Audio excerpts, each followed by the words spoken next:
បាទសូមលំអរកាយគោរពជំរាបសួរពុកម៉ែបងប្អូននៅតាមបណ្ដាខេត្តបានថ្ងៃនេះក្រុមហ៊ុន Astra សូមណែនាំពីប្រភេទម៉ាស៊ីនចម្រោះទឹកស្អាតមួយប្រភេទដែលយើងអាចប្រើប្រាស់ទូទៅជាមួយនឹង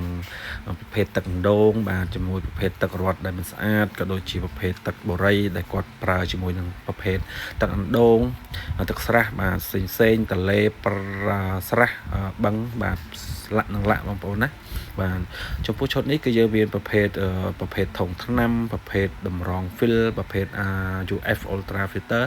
ជាសរសៃប្រភេទអំបោះបានអាចលាងសម្អាតបានជាមួយនឹងធុងក៏យើងអាចច្រាលកាកសំណល់ចេញបានដែរបាទចំពោះឈុតនេះយើងតម្លើងជូនខាងបងប្អូនខាងនៅខាងព្រះវិហារកុងស្អ៊ីមក៏ដូចជាតាអ៊ីមីលនៅផ្លូវ41បាទបងប្អូនណាបាទចំពោះឈុតនេះគឺកម្រិតវា1ម៉ោងបាន1500លីត្រទៅចន្លោះ2000លីត្របានច្រោះកម្រិតស្អាតបាន99%ប្រើប្រាស់ជាមួយនឹងការដាំស្លក៏ដូចជាការប្រើប្រាស់ទូទៅមួយទឹកបាទបន្ទប់ទឹកបាទក៏ដូចជាការបោកខោអាវលាក់បាទចំពោះឈុតនេះគឺយើងដំឡើងជូនដល់ទីតាំងបងប្អូនផ្ទាល់តែម្ដងមិនតានៅភ្នំពេញនៅតាមបណ្ដាខេត្តនានាទេណាបងប្អូនណាបាទចំពោះឈុតនេះបងប្អូនមានចំណាប់អារម្មណ៍ប្រូម៉ូសិនរដូវកាលចុងឆ្នាំយើងមានប្រូម៉ូសិនមួយចំនួនចាំបងប្អូនអាចតាក់ទងតាមលេខទូរស័ព្ទដាក់នៅតាម Telegram នៅខាងលើវីដេអូនេះផ្ទាល់តែម្ដង